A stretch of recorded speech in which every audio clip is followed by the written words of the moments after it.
Ada momen menarik usai Presiden Prabowo meresmikan Stadion Gelora Delta di Sidoarjo, Jawa Timur pada Senin 17 Maret 2025. Kedatangan Prabowo ke Stadion Gelora Sidoarjo pun langsung disambut semangat dan antusiasme dari para hadirin hingga anak-anak. Ratusan anak-anak yang memenuhi tribun stadion bahkan terdengar bersorak gembira dengan melambaikan tangan sesaat Presiden tiba. Prabowo pun tampak membalas dengan senyuman lebar sembari melambaikan tangan ke arah tribun penonton. Usai berkoordinasi sejenak dengan sejumlah pihak hingga Sekretaris Kabinet Teddy Indrawijaya, Prabowo melakukan hal yang sama sekali tak terduga. Dia secara langsung meminta bantuan ke anggota Pas Pampres hingga rombongan untuk naik ke atas pagar. Rupanya Prabowo hendak melompat pagar untuk dapat langsung menghampiri anak-anak yang masih bersorak dan berdiri di tribun. Saat aksinya berhasil, Prabowo seketika menjabat tangan sejumlah anak-anak yang begitu bergembira. Beberapa anak bahkan tak dapat menyembunyikan kebahagiaan mereka saat Prabowo mulai berjalan dan menyapa. Tak berselang lama, usai menyapa anak-anak, Prabowo terlihat menuruni tribun. Didampingi Pas Pampres dan rombongan, Prabowo mulai memasuki area seremonial.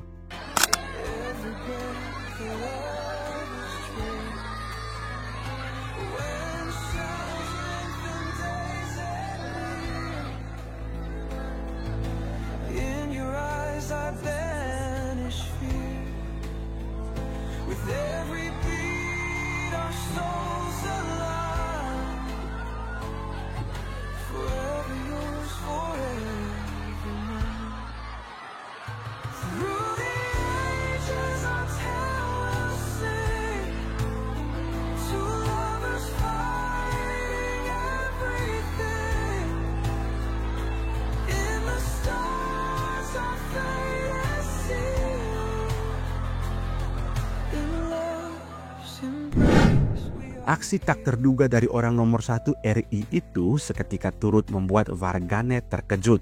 Banyak di antaranya yang merasa terharu lantaran Prabowo nekat melompat pagar demi menemui anak-anak yang tengah bersorak dan bergembira di area tribun. Tolak emas batangan dari PT Freeport. Di hari yang sama, Presiden juga meresmikan produksi pemurnian logam mulia di smelter emas milik PT Freeport Indonesia. Usai seremonial peresmian, Prabowo terlihat ditawari sebuah emas batangan besar sesaat setelah menandatangani sebuah batu seperti prasasti. Kala itu, Prabowo terlihat menyalami Menteri Badan Usaha Milik Negara Erick Thohir, Menteri Energi dan Sumber Daya Mineral Bahlil Lahadalia, dan Presiden Direktur PT Freeport Indonesia Tony Wenas. Sesaat setelah bersalaman, mata Bahlil lantas tertuju pada sebuah emas batangan yang diletakkan di prasasti. Bahlil lantas mengambilnya dan menunjukkannya kepada Prabowo. Ia pun terlihat menawari Prabowo, namun Prabowo segera menolaknya dengan melambaikan tangan sebelah kanannya. Melihat hal itu, Bahlil tertawa. Momen itu juga mengundang tawa Erick Thohir yang berdiri di samping Bahlil. Kemudian Bahlil menunjukkan kepada Tony Wenas sembari kembali tertawa sebelum mengembalikan emas batangan itu ke tempat semula. Setelah itu, emas itu kemana ya? Yang pasti dalam sambutannya Prabowo mengatakan Indonesia bersyukur memiliki fasilitas pemurnian emas. Terlebih ia mendapatkan informasi instalasi pemurnian logam milik PT Freeport Indonesia menjadi instalasi dari hulu hingga hilir yang terbesar di dunia. Ini sungguh sesuatu yang sangat penting bagi negara dan bangsa kita. Ini yang kita hendaki, bahwa negara kita, bangsa kita tidak hanya akan menjual bahan baku, tapi kita ingin juga menjual barang-barang jadi, barang-barang produk akhir yang punya nilai tambah yang sangat besar. Kita bersyukur bahwa kita punya fasilitas ini, industri ini, saya diberitahu industri ini instalasi pemurnian logam ini, terutama emas, adalah yang terbesar di dunia dari segi hulu sampai hilir di satu entitas. Jadi ini saya kira perlu kita mensyukuri. Mantan Menteri Pertahanan ini menyampaikan berdirinya institusi pengolahan tersebut memungkinkan bahan baku konsentrat dari alam bisa dimurnikan menjadi logam mulia seperti emas dan perak. Menurut Prabowo, pemurnian di dalam negeri akan menambah nilai tambah dan devisa negara. Kita sekarang di dunia ini memiliki cadangan emas yang ke-6 terbesar di dunia. Cadangan emas ke-6. Kita ingin mengelola kekayaan ini dengan baik.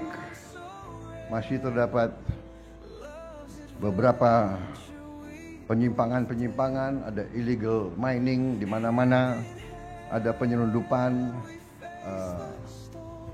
emas ke luar negeri tanpa melalui proses yang benar. Ini merugikan negara, bangsa, dan rakyat, dan ini akan kita tindak, akan kita telusuri. Kita harus terus-menerus memberantas segala penyimpangan, penyelundupan keluar Indonesia, merugikan penerimaan kita. Penyelundupan barang luar ke Indonesia juga mengancam industri kita, mengancam pekerjaan ratusan ribu rakyat kita. Saudara-saudara, kita tentunya berterima kasih kepada semua pihak, juga terima kasih kepada Freeport McMoran yang sudah lama di Indonesia, sudah dari sejak, kalau tidak salah, 68 ya, tahun 67 sampai sekarang berapa tahun tuh? Hampir 60 tahun ya. 58 tahun. I would like also to thank our friends from Freeport, from Phoenix, Arizona. Please pass my best regards to Richard and all my friends there.